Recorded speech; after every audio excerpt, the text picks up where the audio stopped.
Let's go!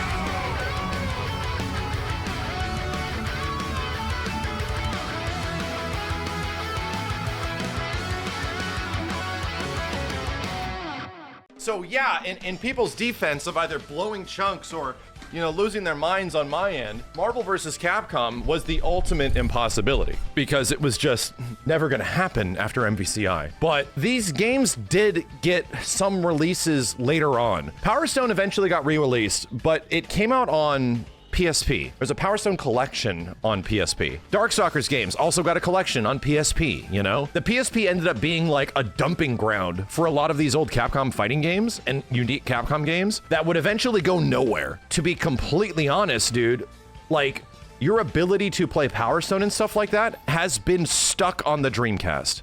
100%. Dreamcast was the system that we all played and like we got into. And I kind of want to go over like why CVS2 is amazing, why Power Stone is kind of like as beloved and has as much as like a cult following as it does. We need to like talk about every single one of those because I've made videos of these games for the past like 10, 13 years. The big deals are Power Stone 1 and 2, CVS2, and Project Justice. CVS 1, just great to have it, right? Just lovely game. It's kind of like Pocket Fighter, where it's like, oh, it's just lovely to have this. Other games like Plasma Sword are effectively made for people like Guile Windquote. Just weird-ass Capcom fighting games that very few people have played. I think the biggest travesty of this collection is that the final game is Capcom Fighting Jam. I think I understand their thought process behind it, because Capcom Fighting Jam effectively has Darkstalkers characters, and all of these games do not have like any Darkstalkers influence outside. Well, CVS2 does. I'll shut up, actually. There's one game that's missing that is sort of like, whoa, this game's crazy. I don't know if it's ever gonna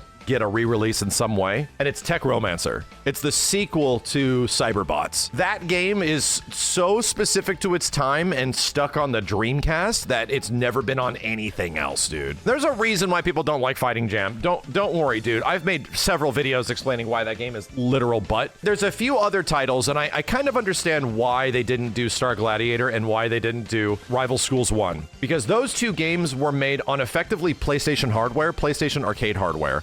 And at this point, Capcom has figured out Naomi Emulation, which is effectively arcade Dreamcast emulation, which is very good. Not a lot of systems are even capable of doing that shit without source code, you know? But it's effectively emulation is what they're doing, which is still something that has not really been accomplished in the industry yet. Capcom is one of the first companies to literally do this. But those old PS1 emulation games, it's a very specific arcade board that has very specific issues when it came to emulation. There's not a lot of emulators that exist for it. That is Star Gladiator, potentially the Street Fighter EX, early EX games, and Rival Schools. So I don't know if those are gonna come out. They'll have to solve more problems. It's a very weird emulator with very specific games. Tech Romancer isn't Naomi. Oh, you're right. Games that looked like Naomi, but they're not. Like Plasma Sword looked like a Naomi game, but it was not. It was something a bit different. So I'm starting to think if that's the case, then Rival Schools, is it almost a point of like, it's more valuable to have both CVS games because they are wildly different? Does the existence of Project Justice sort of null and void Rival Schools 1?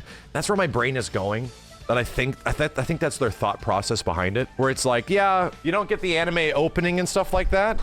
From what I recall, there was some licensing issues with some elements, like musical elements, in Rival Schools. The anime intro, all that kind of stuff that people remember from the console version, that might not be as easy to get put into modern day as much as possible. Tatsunoko versus Capcom is another big one. Here's the problem with TVC.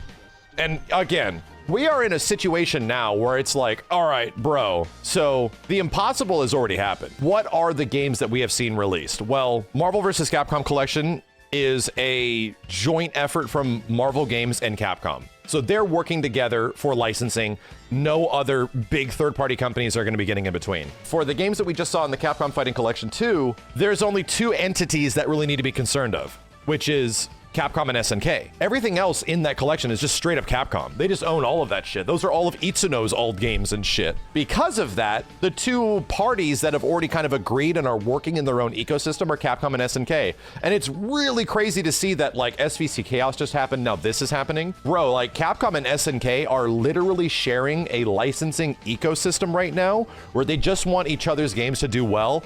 It is the greatest, best possible scenario you can even imagine. Best case scenario. The only thing we're missing is literally a Street Fighter character in City of the Wolves. That's where I hope this eventually goes. Those games have that. It's two companies agreeing, making their own thing. Hey, we can put this out, right? Tatsunoko versus Capcom has a huge problem. From what I understand and what I've talked to of the people that made that possible back on the Wii, the licensing of Tatsunoko characters is not under one umbrella like it is in Japan. Those characters over the span of the past like 40, 50 years or some shit of their existence did not come out under one individual thing. They were like fished up out of the pond by the West and different distributors that were making animes, if not dubbing animes and stuff like that, would grab all of those licenses and they still have them. Like the majority of them still have them. Even back in 08, 09, when Tatsunoko versus Capcom was happening, it was like, oh, this is never coming to the West, bro. This is never happening. And then eventually it does. And we hear from quite literally Seth Killian, lead producers, that they worked their ass off. They worked their ass off to try to get all this licensing figured out and done. Not to say that it can't be figured out and done again. However, that was 15 years ago. And the licensing for those things has not gotten easier. It's likely only gotten worse. It's likely only become more difficult over time of where those characters' rights are and who you have to approach to and how expensive they might be. It is sort of a legal nightmare. And you would think that Marvel vs. Capcom is a legal nightmare. And it is. But to a certain degree, Marvel vs. Capcom, you just have to deal with Marvel games. There might be some small edge cases in there, but you pretty much just have to deal with like one or two. So I do not have confidence in games like the original Rival Schools and Tatsunoko vs. Capcom in the future, but dude, I've been proven wrong by Capcom now several times. They are making impossible things happen for all of this stuff. And it's absolutely insane that they're going to the level of effort that they are. Another game is JoJo's Bizarre Adventure. For those of you that don't know, Capcom re-released that game. It came out in like 1999, early 2000s-ish. It was a CPS3 game next to like Third Strike. That game was re-released back in 2012. I bought it. Guess how long it was available for? 1 single year. Guess what happened within a little bit of time after that year had transpired from like 2012 to 2013? Guess what happened around 2013? There was another JoJo All-Stars fighting game that came out, but it wasn't made by Capcom. It was made by Bandai Namco. It's the exact same JoJo All-Star fighting game that just got re-released again last year before. So we know where the rights of the JoJo's like fighting games, if not their games, are. Those are in the hands of Bandai Namco right now. Also the reason why Capcom had to pull it back in 2012, 2013. So again, it's like, on a surface level, it's like, ugh, that looks like it's only gotten more complicated. And what does Bamco do with licensing? They just throw money at it, dude. They get the license and then they make a game. Do they really improve it? Let's not talk about that all the time. Another one that's mad difficult is Alien vs. Predator Arcade. And I know a lot of people were like, bro, what if AVP Arcade was in this collection in some way? And I'm with you. I would love it too, but good goddamn, I have zero clue. That's not a Marvel Games situation. That's not even a Disney situation. The game rights to Alien games and the game rights to Predator games are all over the fucking place, dude. Capcom only owns one part of that franchise, and it's the 2 human characters. Do I think it's impossible? It's not impossible. It's literally not. Like, these things can actually happen. There are still other games that have a space to exist. There's a few in there, and Capcom has another mystery game that never got released called Capcom Fighting All-Stars. Came out in an arcade location test only, but even going back to 2021, Nakayama-san posted pictures of a working build. These things exist, dude. It's just like, there's a lot of things in the way of making them happen, and it isn't just a situation, oh, we just need to get SNK's approval, oh, we just need to get Marvel's approval. There's a significant amount of moving parts that all have to fall into place to make this shit happen. In my head, there is a space for future Capcom fighting collections to exist, because to be real, Fighting Collection 2 is probably one of the greatest collections of games I've ever seen. Between classic 2D games with 3D games that have been sort of missed out on for a very long time. My God, dude, like, outside of a Marvel vs. Capcom collection, which is obviously going to be beloved, dude, throwing Rival Schools and Power Stone on the same collection with CVS and CVS 2 is insane. You easily could have split those up and charged people $30 each or some shit. And the fact that it's like, oh, everything's in one package, here you go, and it all works online. The Capcom beat 'em up bundle, cool, right? Yeah, that was cool.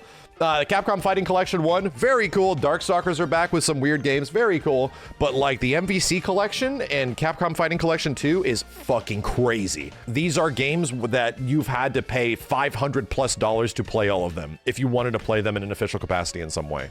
And it goes for the same thing for Fighting Collection 2. It is so expensive to actually play all these games by themselves. But speaking of the future, Capcom and Eureka have been pretty buddy-buddy with each other in the past. If there's one thing that I think could have a space to be successful, but maybe not entirely successful, is a Street Fighter EX collection. It'd probably just be EX plus Alpha, EX2 plus, and then you'd also have Street Fighter EX3. There's a lot of challenges with that because now we get into PS2 emulation. Now we get into like that weird PS1 emulation stuff that we were talking about that may or may not have solutions. Is that enough games to satiate a collection? Well, maybe if you throw Tech Romancer there and in there as well, maybe the original Rival Schools, I don't know. Like that might be an appealing collection in some way. The further we get, I'm stepping back here, from the Street Fighter 30th Anniversary Collection. Work with me here. Street Fighter 6 was heavily influenced by a very specific Capcom fighting game.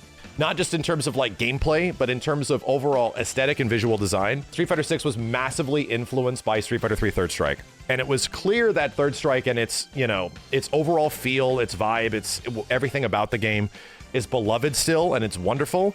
However, that game was not done very much justice in the Capcom 30th Anniversary Collection. It's arguably not one of the most beloved versions of Third Strike that you can play, and there's plenty of issues with it. So to me, there's another game that is a classic Capcom fighting game outside of the Fighting Collection 2 games and the Marvel vs. Capcom games that is clearly in a spot where people would likely spend money all over again for a Street Fighter 3 Third Strike game. I think that's a possibility, man. I really do. Online collection exists. There's a lot of assets and stuff that exist from that game that are wonderful.